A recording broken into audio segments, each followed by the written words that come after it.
எல்லாரும் வந்து ஒரு வசனத்தை மட்டும் நான் வாசித்து ஒரு மனிதனுடைய வாழ்க்கையை நான் உங்களுக்கு முன்பாய் காண்பித்து ஒரு 3 காரியத்தை நம்ம இன்றைக்கு தியானித்து முடிக்க போகிறோம். 2 சாமுவேல் எடுத்துக்கொள்ளுங்கள். 2 சாமுவேலின் புஸ்தகம் 13ஆம் அதிகாரத்தை நாம் எடுத்துக்கொள்ளலாம். 2 சாமுவேல் 13ஆம் அதிகாரத்திலே 1வது வசனத்தை நம்ம வாசிக்க போகிறோம். 13ஆம் அதிகாரம் 1வது வசனத்தை வாசிக்கலாம். இதற்கு பின்பு தாவீதின் குமாரனாகிய அப்சலோமுக்கு தாமார் என்னும் பேருள்ள சௌந்தரியமுள்ள ஒரு சகோதரி இருந்தார். அவள் மேல் தாவீதின் குமாரன் அம்னோன் மோகம் கொண்டான். தன் சகோதரி ஆகிய தாமாரி நிமித்தம் ஏக்கம் கொண்டு வியாதிப்பட்டான். அவள் கன்னிய ஸ்திரீயாயிருந்தாள். அவளுக்கு பொல்லாப்பு செய்ய அம்னோனுக்கு வருத்தமாய் கண்டது. ஆண்டவருடைய பிள்ளைகளே, இந்த அம்னோன் என்கிற இந்த கேரக்டரை குறித்து நமக்கு எல்லாருக்குமே நன்றாய் அறிந்த ஒரு காரியம்தான். இவனுடைய வாழ்க்கையில வந்து இந்த அம்னோன் என்கிறது சாதாரணமான ஒரு வாலிபனை போல வளர்ந்தவன் அல்ல. அந்த நாட்களிலே இருந்த நிறைய வாலிபர்கள் ஆசைப்பட்ட ஒரு இடத்துல தான் ஆண்டவர் வந்து இவனை வச்சிருந்தார். நல்ல குடும்பம், நல்ல தகப்பனார், நல்ல வசதி, நல்ல சாப்பாடு, நல்ல தங்குற இடம். அவன் வேலைக்கு போகணும்னு அவசியம் கிடையாது. அவன் இல்லை அப்படின்னு சொன்னா கஷ்டப்பட்டு தான் உழைக்கணும் அப்படி அவசியம் கிடையாது. எதுவுமே இல்லை. அவனுக்கு எல்லா விதத்திலையும் ஒரு நல்ல வாழ்க்கை அவனுக்கு கிடைச்சிருச்சு. ஏன் அப்படி கிடைச்சிருச்சுன்னா, தன்னுடைய தகப்பன் சமுதாயத்திலே மிக உயர்ந்த ஒரு பெரிய ராஜாவா இருக்கிறதுனால, அவருடைய பிள்ளையா இருக்கிறதுனால அவனுக்கு சகல ஆசீர்வாதமும் அந்த தேசத்திலே அவனுக்கு உண்டானது. ஆனால் இந்த அம்னோன் தன்னுடைய வாழ்க்கையிலே நல்லா வாழல, வெற்றியா வாழல. அவனுடைய முடிவை குறித்து வேதம் சொல்லுகிறது, ஒரு பொல்லாத மனுஷன் சாகிறது போல, ஒரு துஷ்டன் சாகிறது போல, ஒரு இந்த உலகத்திலே சமுதாயத்திலே ஒதுக்கப்பட்ட ஒரு மனுஷன் எப்படி சாவானோ அந்த மாதிரி இவனுடைய முடிவு வந்து ரொம்ப மோசமான ஒரு முடிவாய் மாறினது. அவன் நல்லா வாழல, தன்னுடைய சின்ன வயசுலேயே அவன் மரித்தான். அப்போ இந்த மனுஷனை குறித்து அநேக காரியத்தை வந்து நிறைய நான் வந்து யூத் மீட்டிங்ல எல்லாம் நிறைய இந்த மனுஷனுடைய விழுகை, இந்த மனுஷனுடைய விழுகைக்கு காரணம் என்ன, இந்த மனுஷனுடைய விழுகையினால் இவன் சந்தித்த ஆபத்துகள், இப்படியெல்லாம் நிறைய காரியத்தை நான் பேசியிருக்கிறேன். ஆனா கடந்த நாட்களிலே இந்த மனுஷனை குறித்து நான் தியானிக்கும் போது ஒரு 3 காரியம் என்னுடைய இருதயத்தில் பட்டுச்சு. அப்படின்னா அந்த காரியத்தை வந்து நான் உங்கள்கிட்ட சொல்லி உங்களுக்காக நான் ஜெபிக்க போறேன். அப்படின்னா இவன் தன்னுடைய வாழ்க்கையிலே இவ்வளோ பெரிய நஷ்டத்தை, இவ்வளோ பெரிய அவமானத்தை அவன் அடைவதற்கு அவனுடைய வாழ்க்கையில் இருந்த 3 விதமான காரியங்களை இன்னைக்கு தியானிக்க போறோம். நம்பர் 1, முதலாவதாக நான் நம்புறேன், அவனுடைய வாழ்க்கையிலே அவனுக்கு கிடைச்ச அந்த மிகப்பெரிய வாய்ப்பு என்கிற ஒரு வாய்ப்பை அவன் தவற விட்டதுதான் காரணம். நன்றாய் கவனிங்கள். அவனுக்கு ஒரு பெரிய வாய்ப்பு இருக்கிறது. என்ன வாய்ப்பு அப்படின்னு சொன்னா, தன்னுடைய தகப்பனார் உயர்ந்த மனிதனா இருக்கிறதுனால தன்னுடைய தகப்பனாரை வச்சு அவன் அழகா முன்னேறலாம். தன்னுடைய தகப்பனார் அவனுக்கு ஒரு பெரிய பிளாட்ஃபார்மா அவர் உண்டு பண்ணிட்டாரு. நிறைய ஒரு அடித்தளத்தை உண்டு பண்ணாரு. ஒரு ஊழியத்துல, ஒரு குடும்ப வாழ்க்கையில மிக அவசியமான ஒன்று என்னன்னா, இந்த அஸ்திவாரம் போடுறதா ரொம்ப முக்கியமானது. ஒரு அஸ்திவாரத்தை போட்டுட்டாங்கன்னு வைங்களேன், ஒரு இடத்துல ஒரு காரியத்தை ஊனிட்டாங்கன்னு வைங்களேன், அதை செய்கிற வரைக்கும் ரொம்ப கஷ்டப்படணும், நிறைய போராடணும். ஒரு பிசினஸா இருக்கலாம், அந்த பிசினஸை ஆரம்பிச்சு அதை ஒரு நிறுத்தி அதுக்கு ஒரு அடித்தளம் போட்டு அதுல ஒரு 15 பேர் 20 பேர் வந்து சேர்ந்து அது வரைக்கும் ரொம்ப கஷ்டம். அது வரைக்கும் அந்த மனுஷன் வந்து ரொம்ப பாடுபட வேண்டியது இருக்கும். ஆனா அதுக்கு மேல கட்டக்கூடிய அந்த பில்டிங்க அவர்களுக்கு ஞானம் இருந்தால், இல்லைன்னா அவர்களுக்கு நிறைய டேலண்ட் இருந்தா ரொம்ப அழகா கட்டி முடிக்கலாம். இப்போ இந்த அம்னோனுக்கு அவனுடைய தகப்பனார் நல்ல ஒரு அஸ்திவாரம். அவங்க அப்பாவுடைய பேரை வச்சு அவன் சம்பாதிக்கலாம், அவன் அப்பாவுடைய பேரை வச்சு அவன் அடுத்த இஸ்ரவேல் நாட்டிற்கு அவன் தலைவனாய் மாறலாம். ஆண்டவர் அவனை பிடிச்சு அவன் பரிசுத்தமாய் வாழ்ந்தால் அவனுக்கு ஒரு பெரிய ஃபியூச்சர் இருக்குது. ஆனா வேதம் சொல்லுது, தன்னுடைய வாழ்க்கையிலே அவனுக்கு கிடைத்த ஒரு மிகப்பெரிய வாய்ப்பை வேதம் சொல்லுது அவன் என்ன பண்ணிட்டான் அப்படின்னா தவற விட்டுட்டான். நம்ம இந்த ஜெபத்துல இருக்கிற ஆண்டவருடைய பிள்ளைகள் எல்லாரும் ரொம்ப கவனமா இருக்கணும். நம்ம எல்லாருடைய வாழ்க்கையிலையும் ஆண்டவர் கண்டிப்பாக ஒரு வாய்ப்பை நமக்கு உண்டு பண்ணுவார். ஆனா நிறைய ஜனங்கள் என்ன பண்றாங்கன்னா, இந்த வாய்ப்பை வந்து இன்னைக்கு இருக்கிற வாலிபர்கள் கூட நிறைய பேர் அதை தவற விட்டுறாங்க. அந்த வாய்ப்பை என்ன நினைக்கிறாங்க அப்படின்னா, நான் வந்து ரொம்ப கஷ்டப்படணும், இந்த வாய்ப்பு அதை சாதாரணமா நினைக்கிறாங்க, அதை சின்னதா நினைக்கிறாங்க. இதை போய் நான் என்ன பண்றது, இதை போய் நான் எப்படி வளர்த்துறது, இதை என்னால ஒன்றும் பண்ண முடியாது. ஆனா நம்ம ரொம்ப கவனமா இருக்கணும். ஆண்டவர் உங்களுக்கு கொடுக்கிற வாய்ப்பிலே நீங்கள் தவறுவீர்களே ஆனால் அந்த வாய்ப்பு இன்னொரு விசை நமக்கு சில நேரங்களில் வந்து அமையவே அமையாது. மன்னிப்பு கேட்கறதுக்கு கூட ஆண்டவர் சில நேரத்தில் வாய்ப்பை நமக்கு தருவாரு. அதான் ஒரு சகோதரி வந்து திருச்சபையில வந்து ரொம்ப அவர்களுக்கு இன்னைக்கு வரைக்கும் தன்னுடைய தகப்பனார் இடத்துல மன்னிப்பு கேட்கலையே அப்படின்ற துக்கம் இன்னைக்கு வரைக்கும் இருக்குது. ஒரு வாரம் வந்து சண்டே சர்வீஸ்ல வந்து அன்னைக்குள்ள செய்தி வந்து, நீங்க வந்து யார்கிட்டையும் கசப்பு வச்சுக்க கூடாது, நீங்க மன்னிக்கணும். அவங்க நமக்கு தீமை செய்யல, அவங்க நமக்கு தீமை செஞ்சாலும் ஆண்டவர் அதை நன்மையா மாற பண்ணினாரு. ஆண்டவருடைய அனுமதி இல்லாம அவங்க அந்த தீமையை நமக்கு செய்யல, அதனால மனசுல கசப்பு வைக்காதீங்க, வாக்குவாதம் வேண்டாம், நீங்க போய் உடனே ஒப்புரவாங்கன்னு ஆண்டவர் வந்து பேசிட்டே இருக்கிறாரு. அந்த சிஸ்டர் வந்து அந்த செய்தியை கேட்டு அழுறாங்க. நான் தான் என் தகப்பனார் மேல வந்து கசப்பா இருக்கேன், ஏன்னா அவங்க அப்பா வந்து அவங்க அம்மாவை விட்டுட்டு இன்னொரு கல்யாணம் பண்ணிட்டாரு. அதனால அவங்க அம்மா இந்த பிள்ளைகளை வளர்த்துறதுக்கு படாத பாடுபட்டாங்க. இந்த பிள்ளைங்க சாப்பாட்டுக்கு கஷ்டப்பட்டாங்க, துணிமணிக்கு கஷ்டப்பட்டாங்க. அதனால தன்னுடைய தகப்பனார் மேல ஒரு பெரிய வெறுப்பு அவங்களுக்கு வந்துருச்சு. ஆனா இவங்க இருதயத்தை கல்லாக்கிட்டாங்க. சரி, நாளைக்கு போலாம், நாளானைக்கு போலாம், அப்படியே ஒரு 1.5 வாரத்தை அவங்க தள்ளிட்டாங்க. ஒரு திடீர்னு ஒரு ஷாக் நியூஸ் வருது, இந்த மாதிரி உங்க அப்பா வந்து இறந்துட்டாரு, உங்க அப்பா சாகுற கடைசி 2 நாட்களும் உன் பேரை தான் சொல்லிட்டே இருந்தாரு, எனக்கு அவளை பார்க்கணும், எனக்கு அவளை பார்க்கணும் போல இருக்குது, உன்னையே கேட்டுட்டு இருந்தாரு, ஆனா நீ தான் அவட்ட கோச்சிட்டு இருக்கீல்ல, நாங்க எப்படி உன்கிட்ட நான் சொல்றது, அதனால நாங்க எல்லாருமே பயந்துட்டு உங்ககிட்ட அந்த வார்த்தையை சொல்லவே இல்லைன்னு. அப்போ அந்த பாடியை கட்டி பிடிச்சிட்டு அந்த சிஸ்டர் வந்து அழுறாங்க, என்ன மன்னிச்சிருங்கப்பா, என்ன மன்னிச்சிருங்கப்பா, என்ன மன்னிச்சிருங்க. ஆனா இப்ப போன உயிர் திரும்ப வருமா? போன உயிர் திரும்ப வராது. அவரை இனி தட்டி எழுப்பி என்ன மன்னிச்சிருங்க அப்படின்னு கேட்க முடியுமா? அவர் மன்னிப்பாரா? அவருடைய மன்னிப்பை வாங்க முடியாது. அதனால நம்முடைய வாழ்க்கையில ரொம்ப கவனமா இருக்கணும். ஆண்டவர் ஒரு காரியத்தை உங்களிடத்துல பேசி இத பண்ணு, இத செய் அப்படின்னு சொல்லுவாரே, ஆனால் அந்த வாய்ப்பை தவறாமல் யார் பயன்படுத்துகிறார்களோ நான் நம்புறேன் அவங்க தாங்க ஆசீர்வதிக்கப்பட்ட ஜனம், அவங்க தாங்க வெற்றியான ஜனம்.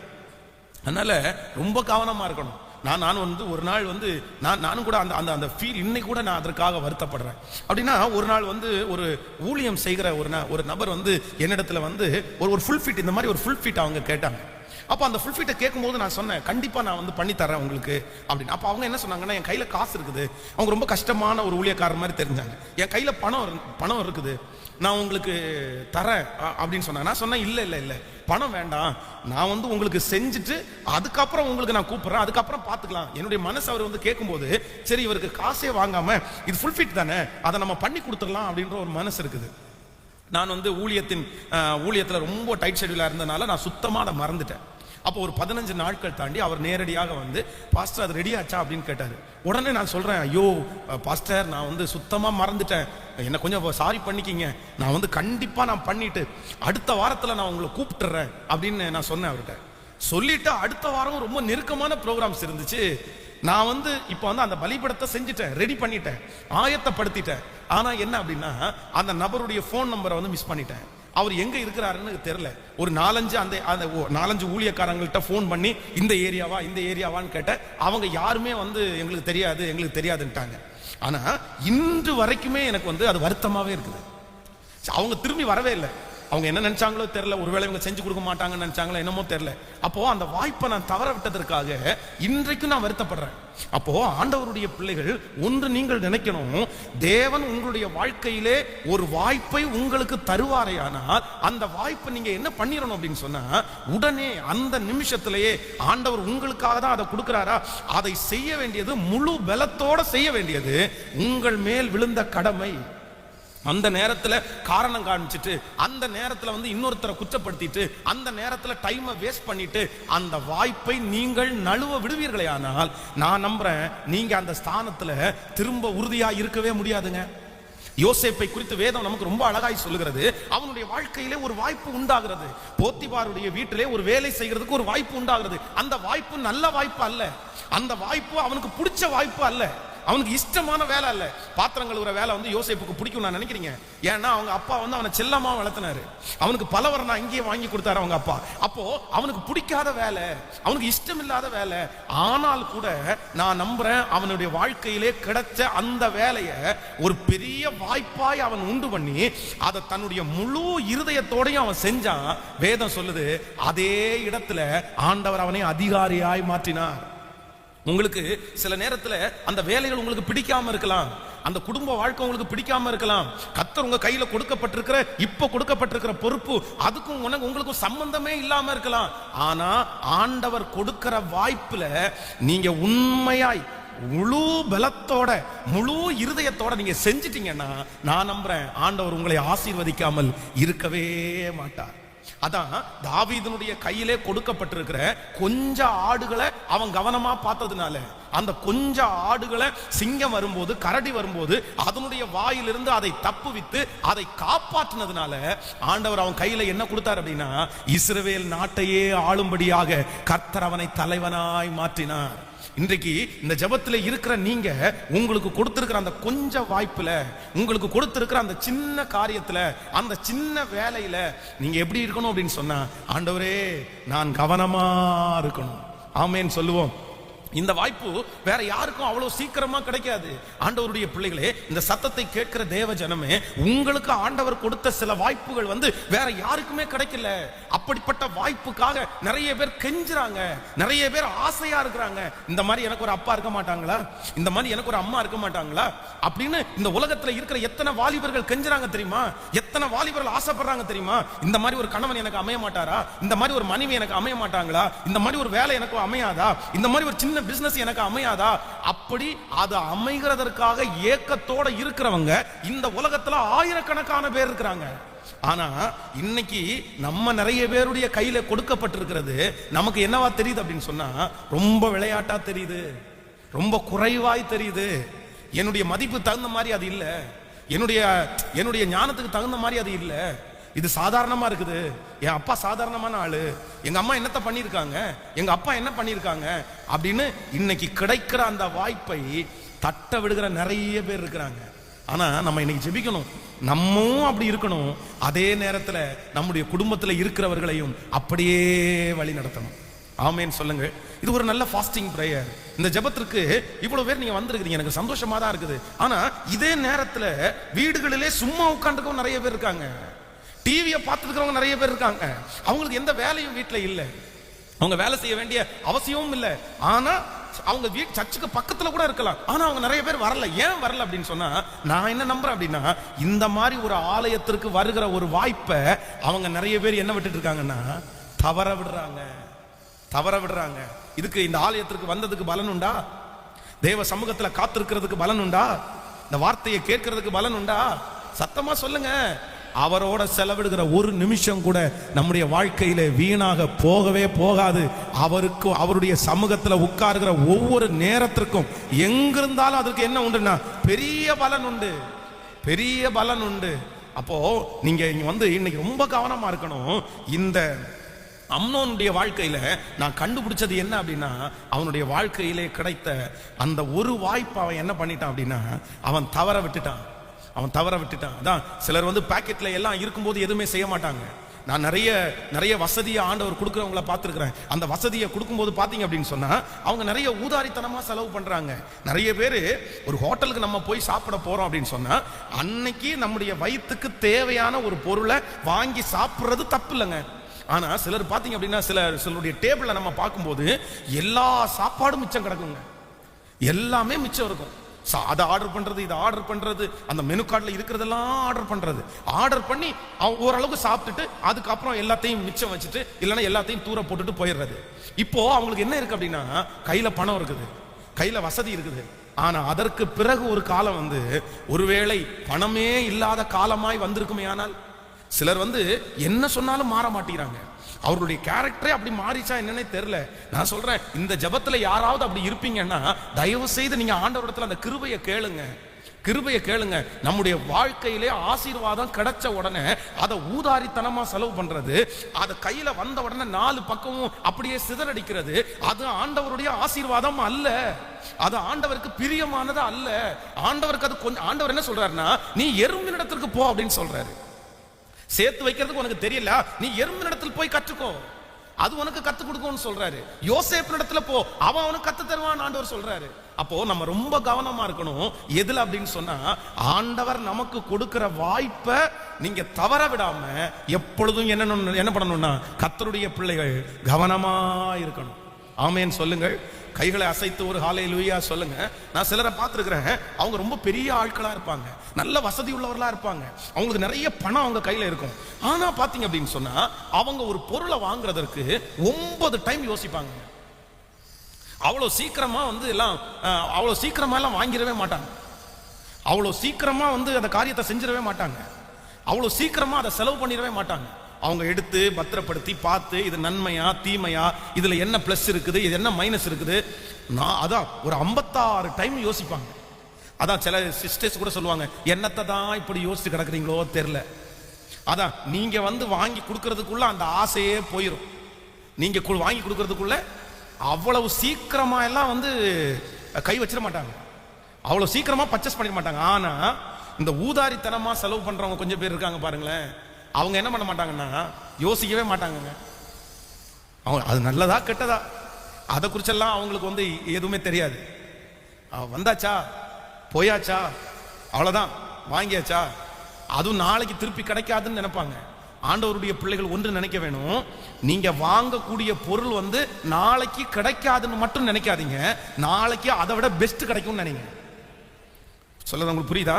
பக்கத்தில் இருக்கிற கையை பிடிச்சி சொல்லுங்க, நீங்க வாங்க ஆசைப்படுற பொருள் திரும்பி கிடைக்காதுன்னு நினைக்காதீங்க, அதை விட பெஸ்டா கிடைக்கும்னு நினைங்க. ஆமென். நிறைய பேர் ஒரு பொருளை ஆசைப்பட்டு விருப்பப்பட்டு கடனை வாங்கி வாங்குறதுக்கு என்ன காரணம் அப்படின்னு சொன்னா, நாளைக்கு இந்த மாதிரி கிடைக்காது, நாளைக்கு இந்த மாதிரி கிடைக்காது, அவ்வளவுதான், மாடல் முடிஞ்சு போகுது, அவன் வேற ஸ்டாக் அவ்வளவுதான் முடிஞ்சிருச்சு, இதுக்கு மேல ஸ்டாக் இல்ல, இதுக்கு மேல இந்த டிசைனே உங்களுக்கு வராது, இந்த ரோஸ் கலர் திரும்ப கிடைக்காதுங்க, அவ்வளவுதான், இந்த பார்டர் போட்டது திரும்ப கிடைக்காதுங்க, அவ்வளவு இந்த சைடுல கொத்தா தொங்குது பாங்களா வஸ்திரம் தொங்கல் மாதிரி, அந்த தொங்கல் திரும்ப கிடைக்காதுங்க அப்படின்னு எல்லாம் நிறைய பேர் சொல்லுவாங்க. அவ்வளவுதான் ஏங்க, இந்த தொங்கல் போச்சுன்னா அவ்வளவுதாங்க அப்படின்னு. நான் சொல்றேன், ஒரு தொங்கல் போனா 1000 தொங்கல் திரும்ப டிசைனா வரும். ஆமென். உங்களுக்கு அதை விட பெஸ்டா நீங்க வாங்கலாமே தவிர, நாட்கள் தாண்ட மனிதர்கள் அப்டேஷன் தான் ஆவாங்களே தவிர குறைவாக மாட்டாங்க.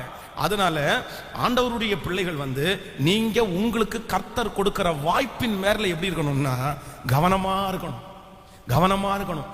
தன்னுடைய வாய்ப்பிலே கவனமா இல்லாத ஒரு மனுஷன், நான் சொல்லுகிறேன், பெரிய லட்சியத்தை என்ன பண்ண முடியாதுன்னா அடையவே முடியாதுங்க, அடையவே முடியாதுங்க. சிலரை பார்த்தா அவ்வளவு சந்தோஷமா இருக்கும் பாருங்களேன், சின்ன விஷயத்தை புடிச்சு ஆண்டவருடைய துணையோட கூட அந்த வாய்ப்பை பர்ஃபெக்டா யூஸ் பண்ணி அதை பயன்படுத்தி ஜோம் பண்ணி அப்படியே முன்னேறதை நான் பார்த்திருக்கேங்க. அவங்க பட்சத்துல கண்டிப்பா என்ன பண்ணுவாருன்னா ஆண்டவர் இருப்பார், ஆண்டவர் கண்டிப்பா இருப்பார், அவர்களை ஆண்டவர் ரொம்ப நேசிப்பார். ஆமென் சொல்லுங்கள். விசுவாசிக்கிறீர்களா இல்லையா? கைகளை அசைத்து ஒரு ஹல்லேலூயா சொல்லலாம். நான் உங்களுக்கு இதை பெருமைக்காக சொல்லன்னு நினைக்காதீங்க, உதாரணத்திற்காக நான் சொல்றேன். நான் இந்த ஊர்ல இருக்கும்போது பாத்தீங்க அப்படின்னா இந்த பழைய பிளாஸ்டிக் பொருட்களை வாங்குற ஒரு வேலையை நான் செஞ்சிருக்கிறேன்.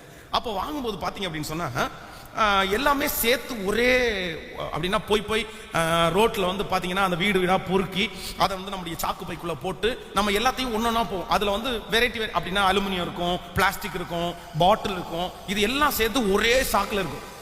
2 விதமா இதை விற்கலாம். ஒண்ணு, நம்ம கொண்டு போய் வைக்கிற அந்த சாக்கை அவனுடைய தராசுல வச்சா அந்த தராசுல எவ்வளவு வெயிட் இருக்குதோ அந்த வெயிட்டுக்கு அப்படின்னா ஒரு 15 ரூபாய், டோட்டலா 15 ரூபாய், ஒரு கிலோவுக்கு 15 ரூபாய் அப்படி கொண்டு நம்ம கையில கொடுத்துருவாங்க. இன்னொன்னு இருக்குது, நம்ம அதை கொண்டு போய் வீட்டுல வச்சு அதை கொட்டி அதை பிரிச்சிடுறது. அப்படின்னா பிளாஸ்டிக் தனியா, அலுமினியம் தனியா, அந்த பாட்டில் தனியா, இதை தனித்தனியா பிரிக்கும் போது பாத்தீங்க அப்படின்னு சொன்னா ஒண்ணுக்கு விலை குறைவா இருக்கும், ஒண்ணுக்கு விலை கூடையா இருக்கும். ஆனா இதை பிரிச்சு கொண்டு போய் கொடுத்துட்டோம் அப்படின்னு சொன்னா கண்டிப்பா அவன் கொடுக்கறத விட 25 ரூபாய் ஜாஸ்தியா தான் கிடைக்கும். அப்போ உண்மையிலே ஆண்டவருக்கு முன்னாடி நான் சொல்றேன், அதை எடுத்துட்டு போய் வீட்டுல கொட்டி எல்லாத்தையுமே பிரிச்சிடுவேன் தனித்தனியா. ஏன்னா நம்ம இவ்வளவு கஷ்டப்பட்டு பொறுக்கிருக்கோம், நம்ம இவ்வளவு கஷ்டப்பட்டு வாங்கி இருக்கிறோம், அதை அப்படியே கொண்டு நம்ம நம்ம என்ன பண்ண முடியும்? இல்ல எங்க அம்மா கூட திட்டுவாங்க, ஏன்டா வீட்டுல உட்காந்து அதெல்லாம் செஞ்சிருக்கிற, கொண்டு போய் கொடுத்துட வேண்டியது தானே, டோட்டலா ஒரு பணம் வாங்கிட்டு வர வேண்டியது தானே. இல்லம்மா, ஒருவேளை அதுல ஏதாவது ஒரு சின்ன அலுமினியம் இருந்துச்சுன்னா அதுக்கு ஒரு 2 ரூபாய் எக்ஸ்ட்ரா கிடைக்கும்ல, அதை நம்ம வாங்கலாம்ல அப்படின்னு எல்லாம் சொல்லி இருக்கிறேன். அப்போ இன்னைக்கு நான் அதை நினைக்கிறேன், அன்னைக்கே அப்படிப்பட்ட கிருபைகளை கர்த்தர் வச்சிருந்திருக்கிறாரு. ஆனா இன்னைக்கு இருக்கிற வாலிபர்கள், இன்னைக்கு இருக்கிற பேர் நிறைய பேர் சோம்பேறித்தனத்தினாலதான் இருக்கிறாங்களே தவிர தங்களுக்கு கிடைக்கிற வாய்ப்புகளை பயன்படுத்துறதுக்கு இன்னைக்கு ஆயத்தமாவே இல்லை. நாளைக்கு பார்த்துக்கலாம், நாளானைக்கு பார்த்துக்கலாம், நான் கஷ்டப்பட மாட்டேன். ஆண்டவருடைய பிள்ளைகள் நினைங்க, கஷ்டப்படாம முன்னேறது என்னை பொறுத்த வரைக்கும் அது பெரிய வெற்றி அடையவே அடையாது. நீங்க கஷ்டப்படுறீங்களா, நீங்க உபத்திரவப்படுறீங்களா, ஆண்டவர் உங்களை கடினமான பாதையில நடத்துறாரா, இதன் வழி நடந்து போய் ஒரு பெரிய லட்சியத்தை அடைகிறீர்களா, கடைசி வரைக்கும் உங்க கையில அந்த ஆசீர்வாதம் நிற்கும், நிலைக்கும். அந்த ஆசீர்வாதத்துல கர்த்தர் பிரியப்படுவார். அந்த ஆசீர்வாதம் உங்களுக்குரியதாய் மாறிடும். ஆமென் சொல்லுங்கள். அப்போ ஆண்டவரே, இன்னைக்கு எல்லாரும் ஜெபிப்போம், எனக்கு கொடுக்கிற வாய்ப்புல நான் என்னவா இருக்கணும்னா கவனமா இருக்கணும் ஆண்டவரே. எனக்கு கொடுக்கிற வாய்ப்பை நான் மிஸ் பண்ணிடக்கூடாதுன்னு, அதை நேர்த்தியா செய்யணும் ஆண்டவரே. அது ரொம்ப கிளியரா நான் பார்க்கணும் ஆண்டவரே. அதுல நன்மை என்ன, தீமை என்ன, அந்த வாய்ப்புக்காக நான் ப்ரிப்பரேஷன் பண்ணணும், அந்த வாய்ப்புக்காக நான் நிறைய ஆயத்தம் பண்ணணும், அந்த வாய்ப்புக்காக நிறைய நான் ஜெபம் பண்ணணும். அதை நான் என் வாழ்க்கையில தள்ளி விட்டுறக்கூடாது, நானும் என் பிள்ளைகளும் தள்ளி விட்டுறக்கூடாதுன்னு ஒரு முடிவு எடுப்போமே, ஆனால் நம்முடைய எதிர்காலம் வெற்றியா இருக்கும். அப்படியே கைகளை உயர்த்தி சொல்லுங்க பார்க்கலாம், ஆண்டவரே எங்களுக்கு கிருபை பாராட்டும் ஆண்டவரே. சொல்லுங்க எல்லாரும் ஆண்டவரத்துல சொல்லுங்க, ஆண்டவரே எங்களுக்கு கிடைக்கிற அந்த வாய்ப்புல ஆண்டவரே நாங்கள் உண்மையா இருக்க, ஆண்டவரே முழு பலத்தோடு நாங்கள் செய்ய எங்களுக்கு அனுக்கிரகம் பாராட்டும் ஆண்டவரே, எங்களுக்கு கிருபை பாராட்டும் ஆண்டவரே. ஆமென் சொல்லுங்கள். கைகளை அசைத்து ஒரு ஹல்லேலூயா சொல்லுங்க. நீங்க அப்போஸ்தலனாகிய பவுலுடைய வாழ்க்கையை எடுத்து பார்ப்பீர்களே, ஆனால் அவன் எல்லா இடங்களிலையும் அவருக்கு கிடைத்த வாய்ப்பு அவர் என்ன பண்ணிருக்காருன்னா ரொம்ப அழகா பயன்படுத்தி இருக்கிறாரு. நீங்க வேதத்துல வாட்சி பார்க்கும்போது ஒரு இடத்துல போறாரு, அந்த இடத்துக்கு போகும்போது மார்ஸ் மேடை என்கிற ஒரு மேடை இருக்குது. அந்த ஊரில் உள்ள ஜனங்கள் எல்லாம் கட்டுக்கதைகளுக்கு ரொம்ப செவி சாய்க்கிற ஜனங்கள். அப்போ அந்த ஜனங்கள் எல்லாம் கதையை ரொம்ப அதிகமா கேட்பாங்க. எல்லாரும் வந்து அந்த மேடையில உட்காந்துருக்காங்க, அந்த கிரவுண்ட்ல உட்காந்துருக்காங்க. இப்போ இவர்களுக்கு பிரசங்கம் பண்ணணும். அப்போ அந்த பிரசங்கம் பண்ணும்போது அப்போஸ்தலனாகிய பவுல் என்ன பண்றாருன்னா, அங்க அந்த ஸ்டேஜ் பக்கத்துல ஒரு வாக்கியம் எழுதப்பட்டிருக்குது. என்ன வாக்கியம் எழுதப்பட்டிருக்குன்னா, அறியப்படாத தேவனுக்கு அப்படின்னு எழுதப்பட்டிருக்குது. அவருக்கு ஒரு தாட் வருது பாருங்களேன். அதை வந்து மெசேஜினுடைய ஹெட்டிங்கா எடுக்கிறாரு, அறியப்படாத தேவனுக்கு. இங்க எழுதி இருக்குல்ல, இந்த போர்டுல எழுதி இருக்குல்ல, இதை பாருங்க, இந்த அறியப்படாத தேவனைத்தான் நான் சொல்றதுக்காக வந்திருக்கிறேன். அவர் தான் என்ன அனுப்பி இருக்கிறாரு. அந்த அறியப்படாத தேவன் யார், அவர் எப்படி வந்தாரு, எப்படி மரிச்சாரு, எப்படி உயிரோட எழும்பினாரு, மொத்த சுவிசேஷத்தையும் அங்க சொல்லிட்டார். இன்னொன்னு, அவரை வந்து பவுலையும் சீலாவையும் இப்ப என்ன பண்ணிட்டாங்க அப்படின்னா, அவங்க சுவிசேஷம் சொல்றதுனால சிறைச்சாலைக்குள்ள என்ன பண்ணிட்டாங்கன்னா கட்டி போட்டாங்க, சங்கிலினால கட்டி போட்டாங்க. இவங்க ஆண்டவரை துதிச்சு ஆராதிக்கும் போது சங்கிலி எல்லாம் என்ன பண்ணுச்சு, சங்கிலி எல்லாம் அருந்து கேட்டை திறந்துருச்சு. இப்ப அங்க ஒருத்தன் இருக்கிறான், சேவகன் ஒருத்தர் இருக்கிறான், இவங்களை பாக்குறதுக்காக. அவன் திடீர்னு விழிச்சு பார்த்தா கேட்டெல்லாம் திறந்துருக்குது.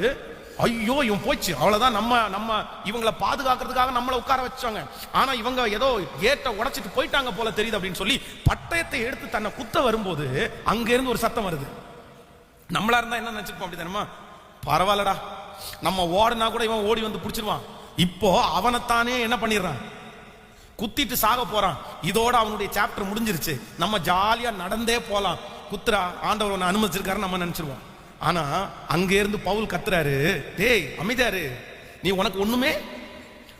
உனக்கு ஒரு கெடுதி நீ செய்யாத, நாங்க என்ன பண்ணிடுறோம், நாங்க இங்கதான் இருக்கிறோம், நாங்க ஓடல.